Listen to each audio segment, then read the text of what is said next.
Thank you, Madam Speaker. I rise in strong opposition to H.J. Res. 87, 88, and 89, the three bills that we're considering this afternoon. And like much of what Republicans do here on the House floor, these three resolutions are a waste of time and they're going nowhere. And that's because both the Government Accountability Office, the GAO, and the Senate parliamentarian have determined that Congress cannot nullify these waivers using the Congressional Review Act. And yet here we are, Republicans are ignoring these rulings and moving ahead. Again, a giant waste of time. These resolutions are nothing more than a ploy to basically distract hardworking Americans from the fact that President Trump is single-handedly destroying our economy and driving up costs for American families, including on vehicles. Markets are in turmoil. The first quarter report indicated that the American economy is actually contracting. It's not growing, it's actually contracting, getting smaller.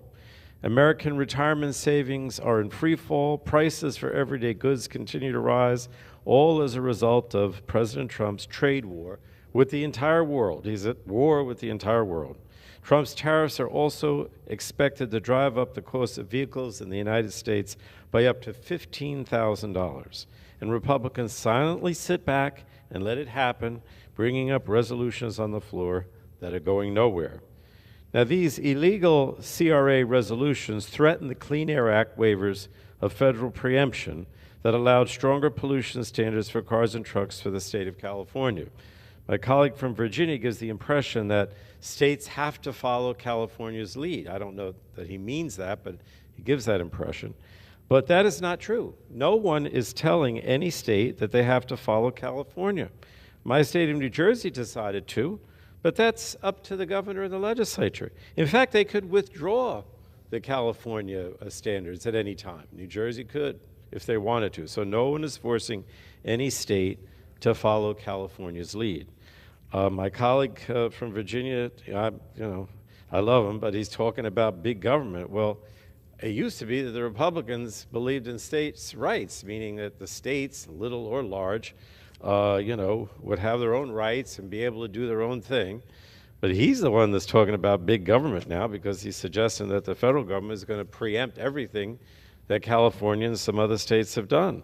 So these resolutions are a direct attack on over 50 years of Congress and the Environmental Protection Agency recognizing California's and other states that follow long-standing authority to set stronger vehicle emission standards to protect the public health of its residents from the state's unique air quality challenges.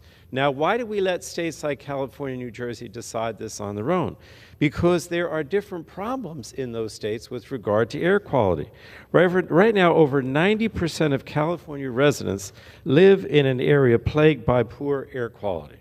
So if California decides that we need more stringent standards because we don't want people to get sick in our state, then they should be allowed to do so. This isn't like pie in the sky. This is based on the fact that the air quality in California is not good. I mean, I hate to say it, but it's true.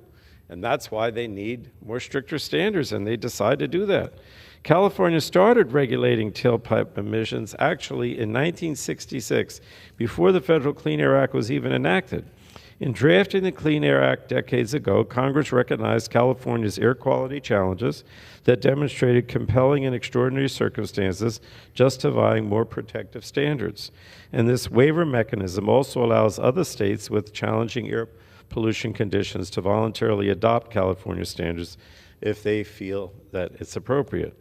And this has allowed states to be a laboratory of innovation for the auto industry and pioneer emission reduction technologies such as check engine dashboard lights or even the development of zero-emission vehicles. And the standards under threat today would continue that legacy. But these resolutions would completely dismantle that progress at a time when the Trump administration appears to be determined to cede our global leadership in clean transportation to China. None of this has to happen. These resolutions are illegal, plain and simple, and my Republican colleagues were informed weeks ago by the independent, nonpartisan GAO that California's waivers cannot be revoked using the CRA for two reasons. First, EPA's waiver decisions are not rules. Second, even if the waivers were considered rules, They would be rules of particular applicability since they only concern one specific entity, i.e. California. These two factors disqualify the waivers from review under the CRA, and the Senate parliamentarian agreed. So that should have been enough. In other words, the Senate parliamentarian says you can't do this, the GAO says you can't do this, but, again, Republicans are taking the cues from Trump, and he doesn't care what the law is. He just says, do it. And so that's why we're here today. None of this is going to matter. EPA has granted dozens of waivers over 5 decades, and there's a long bipartisan history of recognizing these waivers as orders which the House Republicans are determined to ignore. So what I'm saying, Madam Speaker, is that if they can't do what they're suggesting to do today because it's illegal, but even if they were able to, it sets a terrible precedent for other waivers and other ability of states to decide on their own what they want to do.